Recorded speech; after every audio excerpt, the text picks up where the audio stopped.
Salutations, viewers. My name is GameDame, and welcome back to another one of GameDame Reacts. And I'm so glad that we have more insight for Black Myth Wukong. Now, I usually don't do react to breakdown trailers or like new details about a game because then I would never get any trailer done, pretty much, because there are always so many.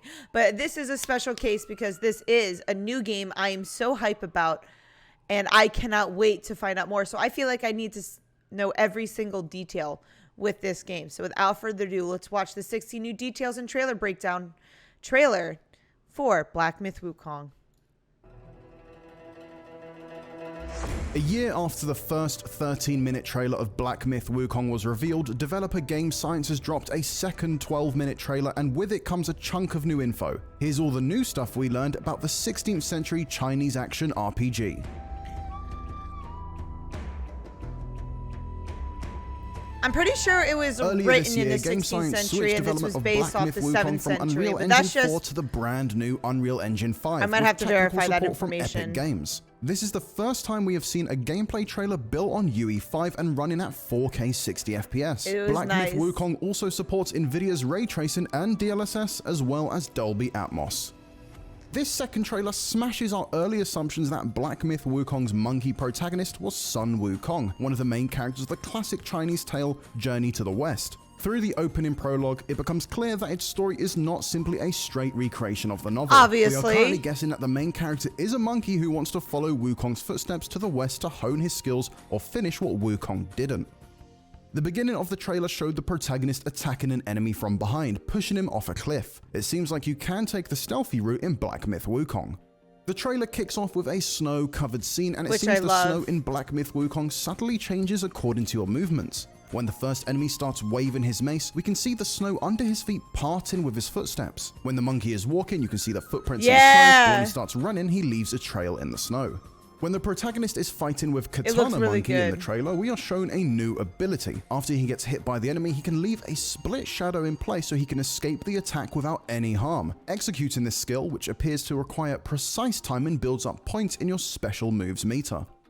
This battle with Katana Monkey reveals several skills that the boss enemy can execute, katana, but like this taunt. I'll let you keep saying that.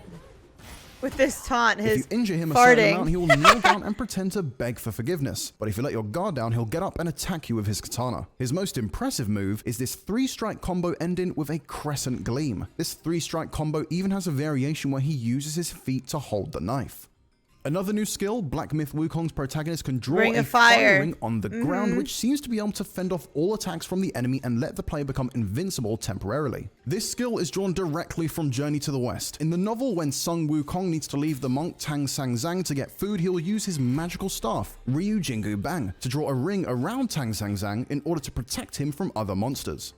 When we see the fire ring ability released, the monkey takes a sip from the gourd in the back. A sip of about 1/5 of the gourd helps recover half of the HP. So far, we don't know how to refill this gourd, but it sure looks handy. In the trailer, the main character monkey meets a caretaker of Sub-Heaven, which can transform into a bird. He is different from the human form caretaker that we saw in the first trailer, but according to the original Journey to the West, every town has their own caretaker, so it's not unusual for them to have different forms. The caretaker of Sub-Heaven features in a very important chapter in the original Journey to the West book. Sun Wukong and his companions met the yellow-eyebrow demon who pretended to be a Buddha, which turned out to be a big problem. More on that later.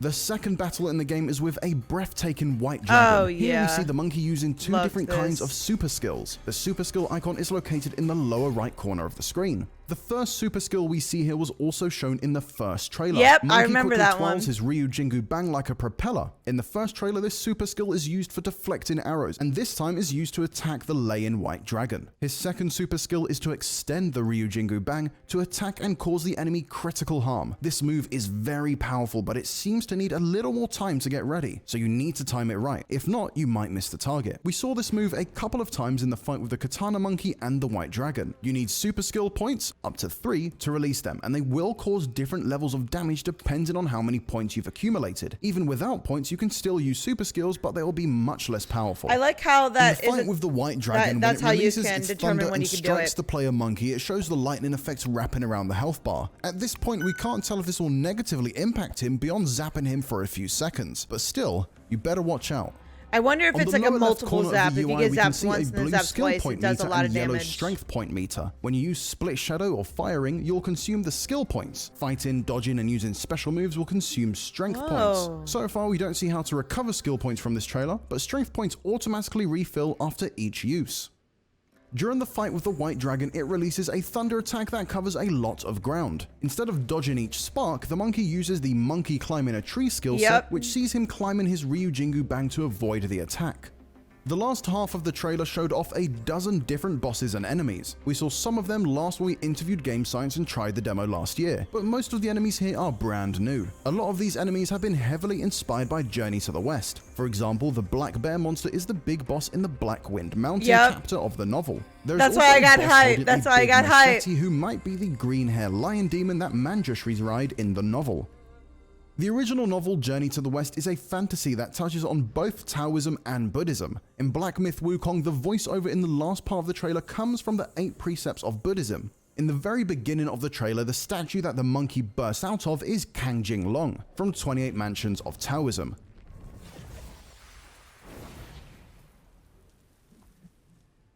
At the end of this trailer, you can see someone who looks like Buddha asking the monkey, "Kneel, he who seeketh enlightenment." This character could be the yellow eyebrow demon who pretends to be Buddha. According to the novel, the yellow eyebrow demon used to be a child who served Buddha. This could potentially be drawn from the chapter in Journey to the West, where the yellow eyebrow demon creates a minor Western heaven temple and turns himself into a Buddha, pretending it's the final destination for Tang Zhang and his escorts. In the end, Wukong asks for help from other gods and defeats him. Therefore, we can guess that the gold round object lodged between the mountains shown at the very end of the trailer might very well be the yellow eyebrow demon's weapon's gold symbol. In the book, the yellow eyebrow demon uses this weapon to trap Sun Wukong and other gods. Kangjing Long uses his body to break out of the gold symbol and save Wukong and the others. If you listen carefully, you might hear someone knocking from inside of the gold symbols in the trailer. That's it for our second trailer breakdown of Black Myth Wukong. Please let us know if you find any other details in the comments, and for everything else on this game, you're already in the right place with IGN. So I have a couple things to note. It's very interesting to analysis that they had that this might not be about Sun Wukong, but because of the fact of how this story relates so much to Journey to the West, and that this could just be a monkey that's trying to follow the same steps as Sun Wukong, or it could be Sun Wukong altogether. So that's a very interesting analysis. Not every sword's a katana. To me, that didn't look like a katana, just because it's a lot wider at the tip, and the way that it moves is not like a katana. But I could be wrong. But I do believe that this story was taking place in the 7th century. That was, I know, written in the 16th century. I might be wrong on that, but I'm not entirely sure. But I think overall, this trailer breakdown, was it necessary? Yeah, it definitely broke down a few things that I didn't know. And I remember when I watched the initial trailer, I got so hyped when I saw the big black bear, because I know he's in Journey to the West. So, and that might also be the green-haired lion. But I think overall, these are nice details to point out. Not everyone probably would have saw that. I didn't even think about the bell. I didn't even hear the bell. Maybe I just don't remember it off the top of my head. But yeah, that fight with the dragon was bussin', let me tell you. And the entirety of this is so well done. Like I said in the initial trailer earlier today, I am so excited for Black Myth Wukong, and I do appreciate some of these trailer breakdowns because there are a lot of things that I have probably missed that I needed to take a look at. But let me know in the comments down below if you guys saw anything new that they did not cover within the trailer. But that is all the time I have for you guys today. Thank you guys so much for watching. I highly appreciate your time as always. But please do not forget to subscribe and or follow not only to my YouTube but to my Twitch. You guys know where my YouTube is at, but you can find my Twitch at twitch.tv/thegamedame. Thanks guys, and I'll see you in the next video. Bye bye.